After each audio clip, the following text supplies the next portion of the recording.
जवाहर नवोदय विद्यालय अक्कलकुवा, जिल्हा नंदुरबार, इयत्ता 7वी ब, विषय मराठी. आज आपण कविता शिकणार आहोत. हे माझा पाण्याचा. कवी, या कवितेचे कवी कोण आहे?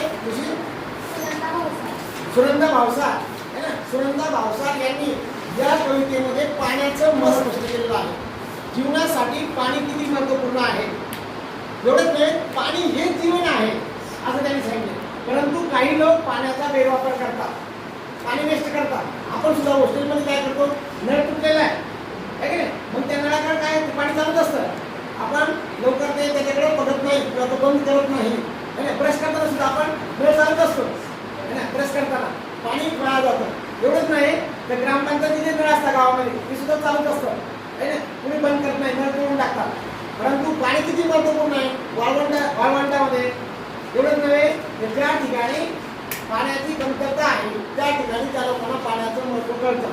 राजस्थान सारख्या प्रदेशामध्ये छतावरचं पाणी गोळा करून ते छोट्याशा विहिरीमध्ये साठवलं जातं आणि वर्षभर त्याचा उपयोग पिण्यासाठी करतात. म्हणजे इतकं पाणी महत्त्वपूर्ण आहे. पाण्याशिवाय पिकं येणार नाहीत, झाडं फुलणार नाहीत, है ना, फळं येणार नाहीत, है ना, आणि जनावरांना पाणी मिळणार नाही, शेते पिकणार नाहीत, पिकं वाढणार नाहीत. इतकं पाणी महत्त्वाचं आहे. कोण वाचलं? उमेश पहिल्या वेळी वाचा. महेश. शब्द जाऊ दे, अंतराऊ दे, विषय आहे गाण्याचा, आभाळातील गोमुलाचा, ते माझा पाण्याचा. मुलीमध्ये पहिल्या दोन वेळी शब्द जाऊ दे, अर्थ राहू दे. शब्द जाऊ दे, अर्थ राहू दे, विषय आहे गाण्याचा, आभाळातील गोमुलाचा, ते माझा पाण्याचा. यामुळे तो काय अर्थ प्रतीत होतो, कवीला काय अर्थ प्रतीत आहे. शब्द जाऊ दे, अर्थ राहू दे, विषय आहे गाण्याचा, आभाळातील बहुमोलाचा, थेंब आज हा पाण्याचा. बहुमोलाचा, बहुमोल म्हणजे काय विराज? अनमोल. बहुमोल म्हणजे अनमोल. बहुमोल अनमोल. शब्द जाऊ दे, अर्थ राहू दे, विषय आहे गाण्याचा, आभाळातील बहुमोलाचा, थेंब आज हा पाण्याचा. आभाळातून पडणारा प्रत्येक पाण्याचा थेंब आपण साठवला पाहिजे, जमा केला पाहिजे. तो इतका अनमोल आहे आणि आपण एकत्रित करून चांगल्या कामासाठी त्याचा वापर केला पाहिजे. पुढच्या वेळी रमेश. मोठी बनली सरसर येती, वर्षामधल्या सरीतुनी बाळ होते, निसटून जाते, बावरते जणू खरी कुणी. मोती बनली सरसरी येती, वर्षेमधल्या सरीतुनी माड ओवते, निसटून जाते, बावरते जणू खरी कुणी. या मोत्यांचा संचय करतो, प्रश्न तुझ्या जिन्याचा, आभाळातील बहुमोलाच्या थेंबाचा. आता हे पावसातून पडणारे जे थेंब आहे त्या थेंबाला इकडे काय म्हणते, मोती बनली सरसर येते. मोती बनली सरसर येते, वर्षे मधल्या सरीतुनी. वर्षा, या वर्षा, वर्षा कोणाला म्हटलं रे? पाणी. वर्षा म्हणजे पाणी, म्हणजे पाऊस. वर्षा म्हणजे पाऊस, है ना. पावसाच्या सरीतून काय करतात, हे मोती खाली येतात. म्हणजे मोती जसा अनमोल असतो तसे पाण्याचे थेंब जीवनासाठी अनमोल आहेत. या मोत्यांचा काय करायला सांगते का कविते? ऋषिकेश पटेल वाच. या मोत्यांचा संचय करतो, प्रश्न तुझ्या रे जिन्याचा, आभाळातील बहुमोलाचा, थेंब आज हा पाण्याचा.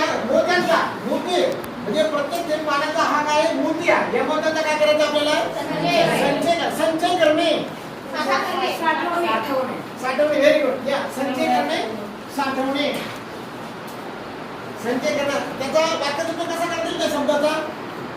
वाक्यरूप करतील पडे तुम्हाला.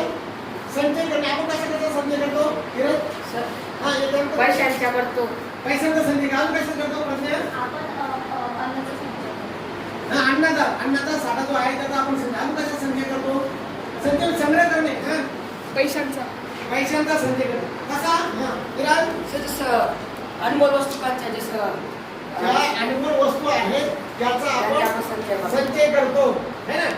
म्हणून त्याने काय म्हटलंय, या मोत्यांचा संचय. आता मोती कशाला म्हटलं मॅडम? पाण्याच्या थेंबा म्हणतात. आपण संचय करायचा म्हणजे संग्रह करायचा. कशासाठी संग्रह करायचा? जिण्यासाठी म्हणजे जिण्यासाठी, जगण्यासाठी आहे. कारण आपल्या जगण्याचा जो प्रश्न आहे जीवनाचा जो प्रश्न आहे तो सगळा पाण्यावर अवलंबून आहे. पाणी जर नसेल करता तिजोरीतल्या खणखणत्या त्या नाण्याचा आपण काय करतो? पैसा साठवतो. व्यापारी वर्ग काय करतो? पैसा साठवतो. कारखानदार काय करतो? पैसा साठवतो. जो व्यापार करतो, उद्योग करतो, तो पैसा साठवतो, परंतु पाण्याचा संचय करत नाहीये. म्हणून त्या लोकांवर सुनंदा भावसाऱ्यांचा रुसवा आहे ना, उठणं आहे की तुम्ही काय करता? तिजोरीमध्ये पैसे साठवता, खणखणती नाणे साठवता, परंतु आबाळातील जो बहुमोलाचा अनमोल थेंब आहे त्याचा तुम्ही गैरवापर करता, तो साठवत नाही, संचय करत नाही. त्यामुळं आपल्या जीवनाचा प्रश्न निर्माण झाला. पाण्याची कमतरता शहरामध्ये जाणवते. उन्हाळा लागण्यापूर्वीच, मार्च महिना सुरू होण्यापूर्वीच पाणी आपल्याला कमी पडत आहे. शहरांना पाणी पुरवठा कमी होतो. 2 दिवसातून एकदा पाणी सोडलं जातं, कधी 4 दिवसातून एकदा पाणी लोकांना पिण्यासाठी सोडलं जातं. आणि एवढंच नाही तर हे पाणी आपण काय करतो? नदीमधलं, नाल्यामधलं पाणी त्या ठिकाणी प्रकार होतो. जनावरांना आपण त्या पाण्यामध्ये सोडतो, म्हशी त्या पाण्यामध्ये लोळतात, है की नाही? आपण आणि सांडपाणी जे आहे ते सुद्धा आपण नदीमध्ये चांगल्या पाण्यामध्ये सोडतो आणि चांगलं पाणी दूषित करतो. म्हणून ते काय म्हणतात की तुम्ही वेडेपणा करता. हे लोक काय करतात? वेडेपणा करतात. कसा वेडेपणा? कशाचा ऐसा वेडा चाळा. आपण वेडे चाळे करतो, वेडे कुठाने करतो, वेडे उपद्व्याप करतो, वेडे कामं करतो. काय म्हणजे वेडे म्हणजे चुकीचे कामं करतो. पण ते स्वतः होऊन टाकण्याचा आणि त्याच्यामध्ये स्वतः फसत जातो. त्याच्यामध्ये आपण स्वतः ठगतो. या ठगणे, ठगण्याचा ठगणे, फसवणे, फसणे. आपण स्वतःला फसवतो कारण आपण पाण्याचा दुरुपयोग करतो, पाणी दूषित करतो. म्हणून तुम्ही आपला दृष्टिकोन बदलला पाहिजे, आपली दृष्टी बदलली पाहिजे, आपले विचार बदलले पाहिजे. त्यामुळे मध्ये काय सांगितले बघा, कोण वाचतंय? कशाच ऐसा वेडा चाळा, स्वतः होऊनी ढकण्याचा, दृष्टिकोन तू बदल आता रे, निसर्गाचे या बघण्याचा, तहानेसाठी सांग पुरे का, बोट तुला आहे सोन्याचा, आभाळातील बहुमोलाचा थेंब आज हा पाण्याचा. मुलामध्ये बोल.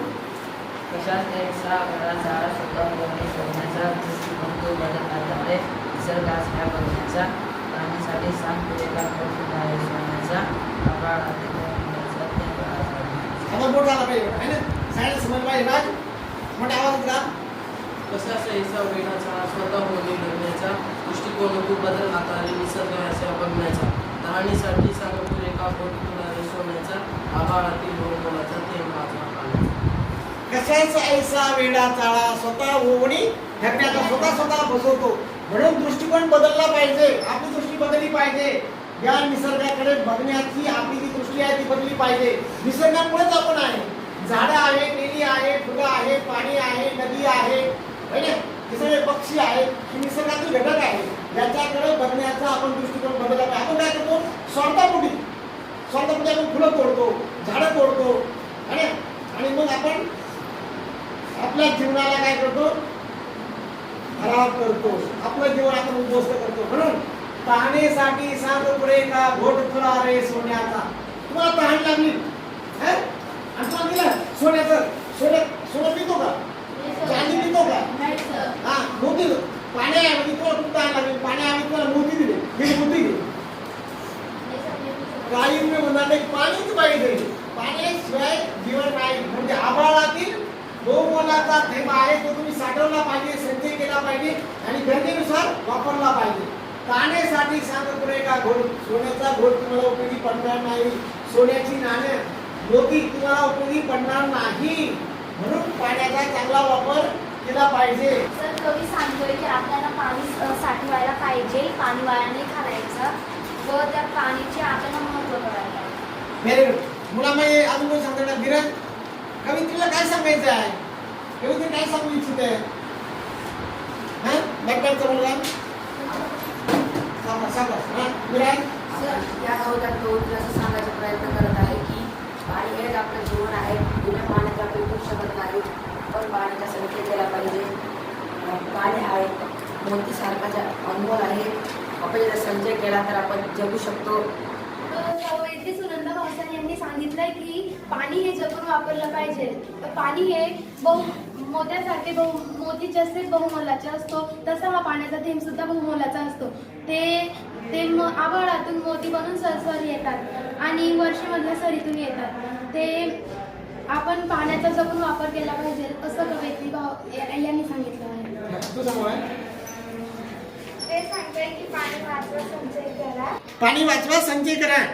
म्हणजे तुम्हाला ते अडचणीच्या वेळेस कामी पडेल आणि आपलं जीवन आपल्याला समृद्ध बनवता येईल. आपलं जीवन समृद्ध बनवायचं असले तर पाण्याचा योग्य वापर आपण केला पाहिजे. जे पाणी आभाळातून येत आहे ते पाणी आपण साठवलं पाहिजे आणि त्याचा योग्य वापर केला पाहिजे. मग ते नदीतला असो, नाल्यातला असो, आपण पाण्याचा योग्य वापर केला पाहिजे. पावसाचं पाणी आपण साठवलं तर ते आपल्याला गरजेच्या वेळी उपयोग करता येईल.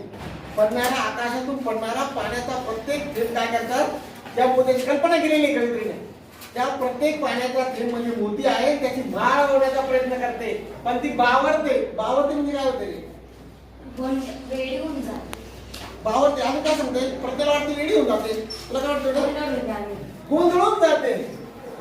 ते वेळ म्हणत ते वेळ तुझ्या दृष्टीतून ते बरोबरच आहे ना. परंतु या ठिकाणी ती गोंधळून जाते. काय गोंधळून जाते? ती परी काय गोंधळून जाते? कारण प्रत्येक थेंबाचं काय हार बनवता येणार नाहीये, कारण ती निष्ठून जाते. कोण बावरते? ती कल्पनेतील परी आहे, ती बावरून जाते, गोंधळून जाते. कारण तिला त्याचा हार, मोत्यांचा हार, त्या पावसातल्या पाण्याच्या थेंबांचा जो मोती म्हणते ते त्या मोत्यांचा हार तिला बनवता येत नाही, म्हणून ती गोंधळून जाते. इतके ते मौल्यवान आहे. जसा गळ्यामध्ये हार घातल्यानंतर है ना तर शोभायमान दिसतो गळा. कल्पना आहे की मी एक हार बनवते है ना गळ्यात घालण्यासाठी, पण तो हार त्याचा बनते. कारण का ते मणी काय करतात, निष्ठून जातात, पुन्हा पुन्हा निष्ठून जातात. म्हणून कवीने अशी कल्पना या ठिकाणी केली आहे. त्या पाण्याच्या थेंबाला मोत्याची उपमा दिली आहे. मोत्याची उपमा देण्यापाठी त्यांचा उद्देश काय आहे, त्यांचा काय म्हटलं असेल ना सर? पाण्याचे आपल्या जगात जे पाण्याचं महत्व आहे ते एक मोठं समाज आहे. पाण्याचं जे महत्व आहे बरोबर सांगितलं जिग्नेशने. हा मुली पण तुम्हाला सांगतो बघा, जे मोती आहे त्याला काय म्हणले, ती त्या थेंबाला काय म्हणली, मोती म्हणली. असं म्हणण्याचं कारण काय? कारण मोती जसे अनमोल असतात तसे पाणी अनमोल असते आणि आपण त्याला वाचवायला पाहिजे. जसं आपल्याजवळ सोनं असलं, हिरे माणके असले, आपण किती जपून ठेवतो, बँकेत ठेवतो, अलमारीत ठेवतो, त्याला विशिष्ट पेटीमध्ये ठेवतो, किती सांभाळतो आपल्याला, कारण ते आपल्याला बहुमोल वाटतात, किमती वाटतात. तसंच पाण्याचे थेंब आहे. म्हणून त्याला जसं हिने सांगितलं की त्याने उपमा दिली आहे, मोत्याची उपमा दिली. इतकी मोत्यासारखी किमती आहे. आता तुमच्या मनामध्ये कोणता प्रश्न निर्माण होत असेल? मातीमधून पिकती मोती, मातीमधून काय होतंय? मोती पिकतात. मोती कशाला म्हणतात? मोती पिकतात मातीमधून. मातीमधून पीक उगतं ते फक्त पाण्यामुळेच पिकू शकतं. त्यामुळं असं म्हटलं की आभाळाच्या या थेंबाने मातीमधून पिकते. परंतु बघा आता हे मातीमधून येणारं जे पीक आहे त्याला काय म्हणलं त्यांनी? त्याला पण मोती म्हटलंय. आता बघा धान्य येतं, बाजरी, ज्वारी, गहू, त्याच्या सूर्याची सोनेरी किरण पडले तर काय होते? मोतीसारखे ते चमकतात है ना. पिवळे धमक दाणे बघा, सूर्यफूल आपण लावतो है ना, सूर्यफुलाचे दाणे असतो, सूर्यफुलाचे पीक कसं येते बघा, कसं दिसते ते चमकतं ना सोन्यासारखं है ना.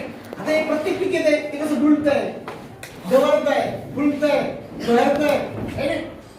म्हणजेच काय, त्याच्यामुळे जीवनामध्ये आल्हाद निर्माण होतो है ना. एक मनमोहक वातावरण निर्मिती त्या ठिकाणी होते. म्हणून त्यांनी म्हणजे मातीमधून पिकती मोती आणि त्याचं मोल निसर्ग जाणी मोल नयाचे. त्याचं मोल, याची किंमत कोण जाणतंय? निसर्गच जाणतोय, ही प्रकृती जाणते. एवढंच नाही, मग तुम्ही माणसे का पोती? पोती हा शब्द वापरला बघा. पोती म्हणजे कसं, जी आहे ही माणसं पोती म्हणायची आहे. ही माणसं पाण्याचा गैरवापर करतात, ती माणसं पोती आहे. हे काय करतात माहिती का? हे भौतिक जगातील, व्यावहारिक जगातील मोती, पैसा, नाणे यांचा संग्रह करतात. परंतु ते हे निसर्गातील जे मौल्यवान आहे, जे पीक आहे, जे पीक शेतामध्ये येत आहे, ते पीक इतकं अनमोल आहे, त्याच्यावर आपला उदरनिर्वाह होतो. हे जे पाणी आहे त्याच्यावर आपल्याला निर्वाह होतो. आपल्या शरीरात पाण्याचं प्रमाण जास्त आहे की नाही? पाण्याशिवाय आपण जगू शकत नाही. मग आपण माणसं त्याचा विचार करत नाही. काही दिवसांनी आता बाटलीतून पाणी विकायला मिळते. आता दुकानात पाणी विकायला आहे असं जर 50 वर्षापूर्वी म्हटलं असतं की पाणी विकतंय, हसायला आलं असतं. पहिलं दूध विकणं सुद्धा पाप समजायचं. घरी आपल्या मुलाबाळांना खायला दूध पाहिजे. आता दुधाची विक्री होती, आता जर्सी गाई आपल्याकडे आहे. आता पाण्याची विक्री व्हायला लागली. आता शहरामध्ये, आम्ही शहरामध्ये राहतो काही दिवस, तर शहरामध्ये मातीची पण विक्री होते. माती मिळत नाही शहरामध्ये. घट बसवायचं असलं नवरात्राला तर माती मिळत नाही, है की नाही? ती आपट्याची पानं आपल्या दसऱ्याच्या वेळेस वाटतो, ती सुद्धा विकत घ्यावं लागते. बाजरीची कणसं सुद्धा विकत घ्यावं लागते. सगळं विकत झालं. सगळ्याला पैशाला जास्त किंमत आली. निसर्गाचं काय, आपण कचरा केला आपल्या स्वार्थासाठी. हे डोंगर आहे, निसर्गातील घटक आहे, पण डोंगर आपण हवं करायला लागलो. तिथं प्लॉट पडले, तिथं घर बांधायला लागलो होतो आणि झाडं तोडून टाकायला लागलो, जंगल कमी करायला लागलो. त्याच्यामुळं आपल्याला शहरामध्ये सुद्धा काय लागतंय, शहरामध्ये सुद्धा वाघ घुसला म्हणतो, बिबट्या आला म्हणतो. कारण त्याची जंगल नष्ट झाली. ते प्राणी, जंगली प्राणी कशात यायला लागले, गावामध्ये, घरामध्ये, शहरामध्ये घुसायला लागले. जंगल कमी व्हायला लागले, बिल्डिंग उभं राहिला, ते प्राण्यांनी राहायचं पुढे. तसं कवयित्री सुनंदा भावसार यांनी या कवितेमध्ये आपलं मत सांगितलंय की जास्तीत जास्त पाणी वाचवा. आणि पाणी हे बहुमोल आहे आपल्या जीवनाला, ते खूप आवश्यक आहे. ते मोत्याहूनही अधिक मौल्यवान आहे. म्हणून पाण्याचा वापर योग्य ठिकाणी, योग्य वेळी आणि योग्य असा करा, असं त्यांना म्हणायचं. ही कविता आपण गायची. कोण गायचं तिथे गायला? जेव्हा 2 मुली, 2-3 मुली या, नंतर मुली गातील, नंतर मुलं गातील. ठीक आहे? शब्द जाऊ दे, अर्थ राहू दे, विषय आहे गाण्याचा. आभाळातील बहुमोलाचा थेंब आज हा पाण्याचा. मोदी बनूनी सरसर येती वर्षे मधल्या सरीतुनी. माळ ओवते निसटून जाते बावरते जणू परी कुणी. या मोत्यांचा संचय करतू व्यस्त तुझ्या रे जिण्याचा. आभाळातील बहुमोलाचा थेंब आज हा पाण्याचा. शब्द जाऊ दे, अर्थ राहू दे, विषय आहे गाण्याचा. आभाळातील बहुमोलाचा थेंब आज हा पाण्याचा. आभाळातील या मोत्याने माती मधुनी पिकती मोती. निसर्ग जाणी मोलतयाचे तुम्ही माणसे काम कोती. संचय करता तिजोरीतल्या खणखणत्या त्या नाण्यांचा. आभाळातील बहुमोलाचा थेंब आज हा पाण्याचा. शब्द जाऊ दे, अर्थ राहू दे, विषय आहे गाण्याचा. आभाळातील बहुमोलाचा थेंब आज हा पाण्याचा. कशास ऐसा वेडा साडा स्वतः होऊन ठगण्याचा. दृष्टिकोन तू बदल आधारे निसर्गास या बघण्याचा. तहानेसाठी सांग पुरे का बोट तुला रे सोन्याचा. आभाळातील बहुमोलाचा थेंब आज हा पाण्याचा. शब्द जाऊ दे, अर्थ राहू दे, विषय आहे गाण्याचा. आभाळातील बहुमोलाचा थेंब आज हा पाण्याचा. थेंब आज हा पाण्याचा. शब्द जाऊ दे, अर्थ राहू दे, विषय आहे गाण्याचा. आभाळातील बहुमोलाचा थेंब आज हा पाण्याचा. मोती बनूनी सरसर येती वर्षे मधल्या सरीतुनी. माळ ओवते निसटून जाते बावरते जणू परी कुणी. या मोत्यांचा संचय करतू प्रश्न तुझ्या रे जिण्याचा. आभाळातील बहुमोलाचा थेंब आज हा पाण्याचा.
चालतील.